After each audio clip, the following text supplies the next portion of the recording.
Nobody's supposed to be paying attention during holiday week. That's the whole point. Let markets coast on autopilot while everyone enjoys seasonal festivities. Make strategic moves without creating the volatility that draws attention. Classic playbook. But some investors never stop watching, and we're seeing gold maintain 4,590. Silver holds 74.70. These aren't drifting prices. They're consolidating for the next major leg high. Earlier today, I got a phone call from someone at one of the biggest precious metal merchants in Western Canada. I won't share his identity. What matters is what he revealed to me. His exact words were, Monday shattered every sales record we've ever had. We surpassed our previous best by 50%. That earlier record happened during the 2021 social media buying frenzy. We're witnessing more than just strong interest. We're watching panic buying unfold. Consider the implications. During holiday time, when families gather and celebrate, CoinShop customers are rushing in with such force that they're shattering historical benchmarks. This isn't guesswork. This isn't fear of missing out. This is primal preservation behavior emerging. Those with insight recognize what's approaching in 2026, and they're securing their positions before the opportunity vanishes. Allow me to break down precisely what's occurring in the markets currently, because traditional financial journalism is entirely missing the point. They're publishing pieces about seasonal retail and year-end investment adjustments. They're overlooking the most significant precious metal opportunity in recorded history. The yellow metal has pierced above its ascending, broadening wedge barrier on the daily time frame. For anyone unfamiliar with chart interpretation, here's the simple version. This formation indicates growing price swings within a positive framework. It signifies the fluctuations are becoming wider, but they're expanding upward. The surge past $4,280 verified that this metal isn't merely pausing, it's taking off. However, the yellow metal isn't where the real action is. It does what it always does. It's the foundation. It's the reliable constant. The white metal is where attention belongs. This shiny element is higher by 145% so far this year. In October, it demolished a 45-year barrier that stood since 1980. And what occurred after breaking that ceiling? It sped up. The increases aren't slowing. They're gaining intensity. The force is strengthening, not weakening. And the chart structure on the daily time frame shows something that should frighten anyone still watching from the sidelines. We're seeing an Adam and Eve formation. We're observing an inverted head and shoulders. We're looking at a cup and handle that exploded above $54.50 and drove prices to $70 within weeks. These aren't coincidental markings on a display. These are formations that have forecasted significant movements for generations, and they're all indicating the identical direction, upward.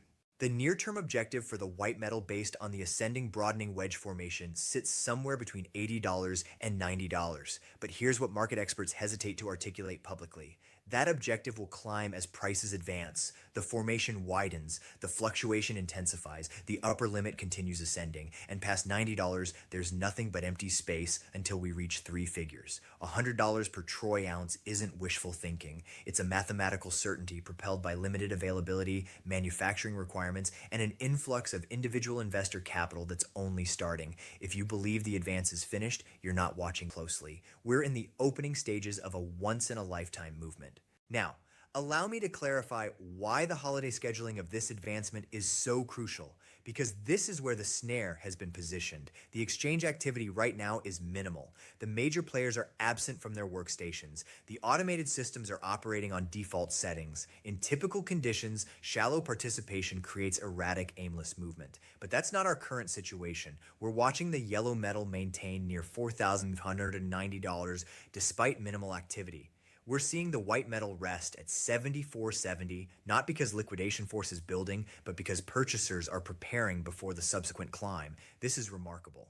In shallow conditions, valuations should be exposed to retreats. They should be drifting downward as the absence of purchasing force allows natural decline. Instead, valuations are remaining solid. They're stabilizing in a narrow band, gathering momentum like a tightened coil. What does this reveal about underlying interest? It reveals that purchasing power is substantial. It reveals that whenever valuations decrease, even marginally, purchasers are prepared to acquire the commodity. It reveals that the protective capital movements into these metals aren't a passing occurrence driven by news cycles. They represent a foundational transformation in how investors perceive these holdings. The globe is transforming. The previous monetary structure is disintegrating, and individuals are reacting by transferring their resources into the most ancient form of currency humanity knows. This won't cease in January. This will intensify. Allow me to present the fundamental scenario that's propelling this advancement because the chart formations are merely the visible layer. They're the manifestation of deeper mechanisms at play. The American currency is declining. This isn't subjective opinion. This is verifiable information. The anticipation that the Federal Reserve will commence reducing borrowing costs as rising prices cool and economic expansion slows is creating downward force on the greenback. And when the American currency weakens, these metals become more appealing to foreign purchasers. They become less expensive in alternative currencies. Interest increases automatically. This is fundamental market mechanics. And the current administration has communicated clearly about preferring a central bank leader who favors rate reductions. This message has been delivered publicly. It's broadcasting to markets that monetary strategy is about to change in a manner that's exceptionally favorable for precious metals. But there's additional context. The international political climate is worsening quickly, and traditional journalism is barely acknowledging it. American military forces have executed operations in Nigeria. This is verified. The United States is directing a maritime restriction of Venezuelan petroleum vessels. These aren't minor regional disputes. These are moves that demonstrate readiness by America to extend military influence across numerous continents concurrently. This increases concerns of worldwide instability. This pushes resources into protective holdings. This is combustible material for the precious metal advance. Now, I want to address something that traditional analysts decline to recognize: the availability circumstance, because this is the concealed reality that financial institutions don't want you to comprehend. The planet's dedicated white metal reserves are largely depleted. Let me state that again. The accessible material, the premium quality reserves that made extraction profitable for 100 years, they're exhausted. What persists are inferior quality reserves that require more capital to extract. What persists are mixed deposits where this metal is a secondary product of copper or lead or zinc extraction. The planet cannot simply manufacture more of this commodity to satisfy increasing interest. The availability is limited at a fundamental geological level, and additionally, manufacturing requirement for this element is surging. Solar panel producers are utilizing this element at a pace that nobody anticipated 5 years back. Every solar component needs conductive paste. Every battery-powered automobile needs this element for its electrical pathways. The sustainable power transformation that administrations globally are advancing is a consumption apparatus for this commodity, and there isn't adequate supply underground to fulfill both manufacturing requirement and financial requirement at present valuations. This is why valuations must climb. This isn't guesswork. This is fundamental economics. The shortfall is genuine, the scarcity is approaching, and the investors who grasp this are securing positions now during the seasonal pause before the subsequent wave commences. I contacted another informant yesterday, an administrator at a retail precious metal network with outlets across Canada and the northwestern United States. He revealed that commodity units sold in December are higher by 150% versus 12 months prior. 150%. The individual investor is awakening, the modest purchaser, the individual who enters a dealer with several $100s, they're overwhelming the market. And here's the reality about individual investor interest. It persists. When an individual investor purchases physical commodity, they typically retain it. They aren't actively trading. They aren't seeking to exchange it for quick gains. They're gathering. They're constructing a reserve that they plan to transfer to their offspring. This commodity is being withdrawn from circulation indefinitely. Every unit that enters a residential vault is a unit that won't be obtainable for manufacturing utilization. Every unit that a modest investor secures is a unit that intensifies the availability squeeze. Let me share information about someone named Jay Moore. He's 33 years old, resides in Arizona, operates as a logistics supervisor. For 10 years, whenever Jay wanted to put money to work, he accessed an application on his device and purchased equities or digital currencies. That was his pattern. That was what his peers were instructed to do. But 60 days back, something shifted. Jay began consuming online content about this white metal. He began comprehending the underlying factors. He began recognizing what we've been discussing for years, and he reached a conclusion. He entered his vehicle, he traveled to his neighborhood dealer, and he acquired his initial 3 units of physical commodity for approximately $150. Since that moment, Jay has gathered roughly 60 units of ornaments and currency pieces. He secures them in a residential vault. And when I questioned him about his intentions, he articulated something that should alarm every financial institution that's been controlling this market. He stated, "I understand the valuation is climbing rapidly, but I have zero intention of liquidating." J isn't unusual. J represents the visible portion of a massive phenomenon. There are thousands, potentially millions of individuals just like him throughout North America who are experiencing the identical understanding. They're understanding that equities can become worthless. They're understanding that digital currencies can be compromised or prohibited. They're understanding that financial accounts can be restricted. But this white metal is physical. This commodity is authentic. This element has been currency for 5 millennia, and unlike electronic holdings, this metal can be secured, defended, and transferred to subsequent generations without any third-party exposure. As Jay expressed it, I simply want to possess something real where I can safeguard myself and assist my relatives after I'm deceased. That isn't the declaration of someone chasing gains. That's the declaration of someone who has abandoned confidence in the existing framework, and when millions of individuals abandon confidence simultaneously, the requirement for tangible holdings becomes astronomical.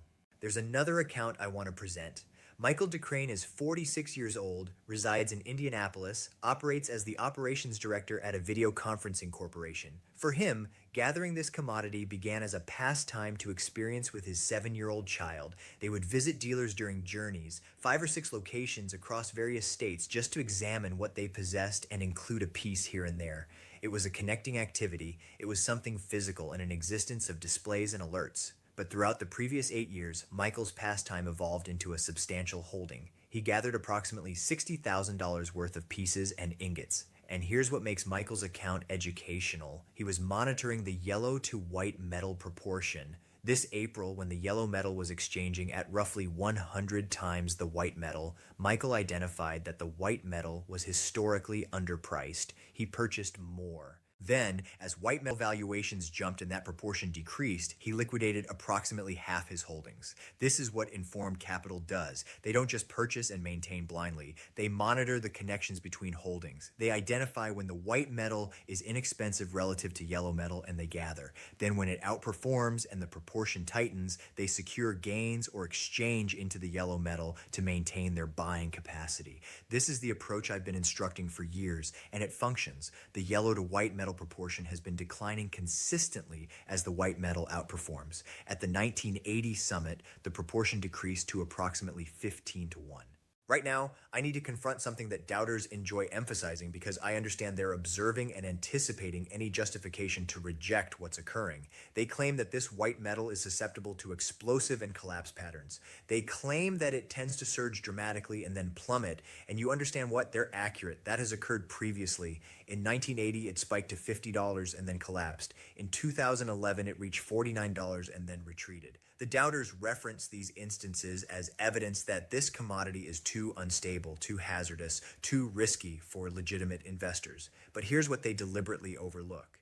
The purchasing power adjusted summit from 1980 exceeds $200 per unit in contemporary currency. This metal would need to more than triple from current levels just to equal that summit. We're nowhere close to speculative excess territory by historical benchmarks. The individuals who purchased at $50 in 1980 and maintained it weren't incorrect about this commodity. They were premature. And being premature in a long-term positive market isn't an error. It's an advantage. The inquiry isn't whether this metal will experience a retreat at some moment. The inquiry is whether you'll be situated to benefit before that retreat occurs. And presently, with valuations at $74.70 and the technicals indicating $100, the potential reward versus potential loss is overwhelmingly favorable for purchasers.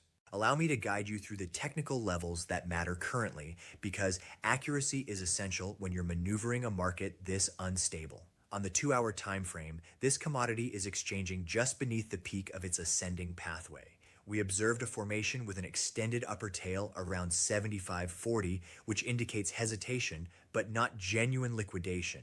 This is beneficial. This is the market regaining composure. The valuation is maintaining well above the 50-day exponential moving average near $70, which is functioning as flexible foundation. The pathway that has directed this metal higher since mid-month remains unbroken. Any decreases are acknowledging the center of that pathway. The initial barrier level is $75.40. Beyond that, we have $76.90, and the upper pathway objective is $78.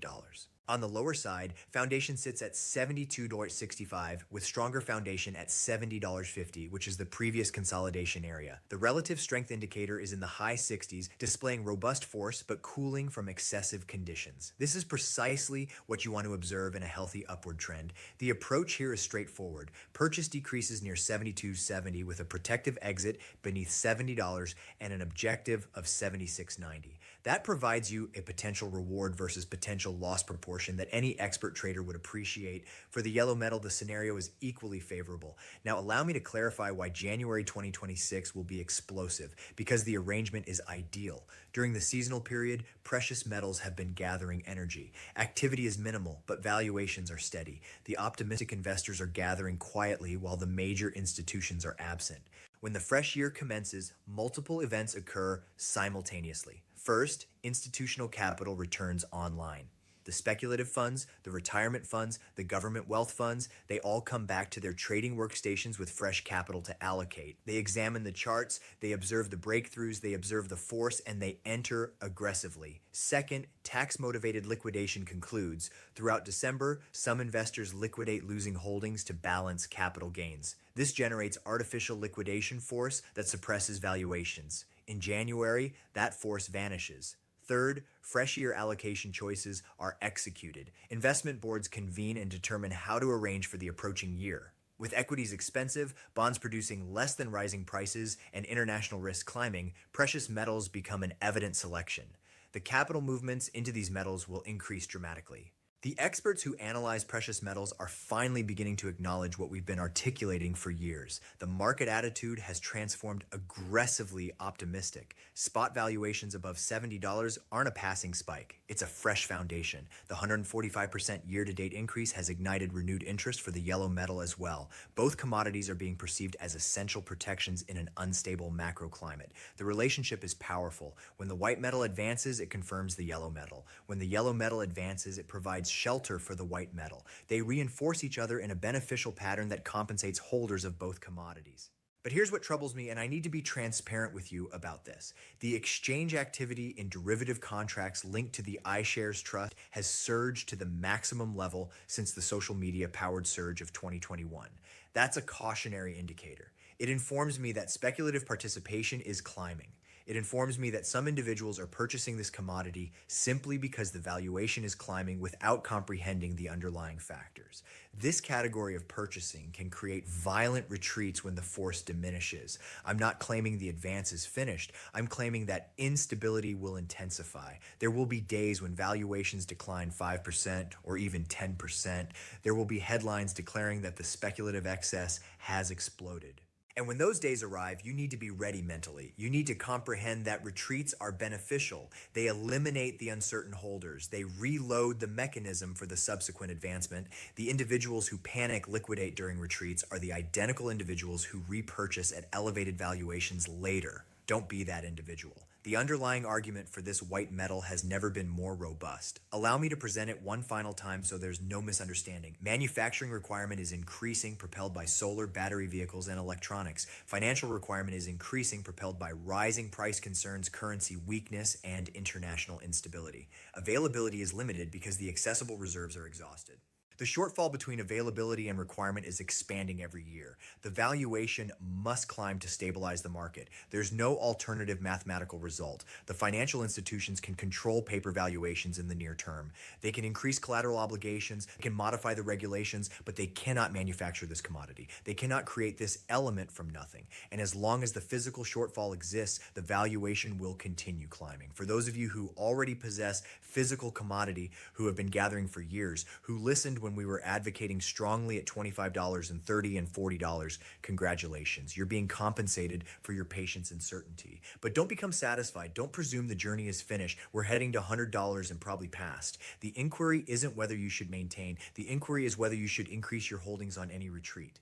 For those of you who are fresh to this, who are just discovering this market, who are experiencing fear of missing out as you observe the valuation climb daily, I have a communication for you as well. It isn't too late. Yes, this commodity is higher by 145% this year. Yes, you missed the simple gains from $25 to $70, but if it reaches $100, you still have 35% potential from current levels. If it reaches $150, you have 100% potential. If it reaches $200, which is just the purchasing power adjusted 1980 summit, you have 170% potential. The simple capital has been captured, but there's still substantial capital to be captured. The essential element is to purchase physical commodity whenever feasible. Don't depend on paper commitments. Don't rely on exchange traded funds that might resolve in currency during an emergency. Don't maintain futures agreements that can be terminated by exceptional circumstance provisions. Possess the commodity, maintain it in your control, secure it in a vault that you manage. This is the sole method to guarantee that your resources are defended when the framework finally fractures. And make no error, the framework is fracturing. The fissures are observable for anyone who examines. The obligation levels are unmanageable. The currency is being diminished. The international political structure is fragmenting. The previous regulations no longer function. We're entering a fresh period, and the individuals who possess tangible holdings will prosper, while the individuals who maintain paper commitments will experience hardship. I want to conclude with one final consideration. The seasonal period is a moment when most individuals focus on relatives, on celebration, on pausing from the pressure of routine existence. There's nothing incorrect with that. Appreciate this moment. Be engaged with the individuals you care about, but don't allow your awareness to diminish completely. The markets don't rest. The mechanisms propelling precious metals higher don't pause. And the opportunity to arrange yourself for the 2026 increase is diminishing with each passing day. When you return from the seasonal break, when you access your workstation in January and examine the valuation, I want you to recall this message. I want you to recall that I communicated to you precisely what was going to occur. I want you to recall that the arrangement was observable for anyone willing to look. The momentum is gathering.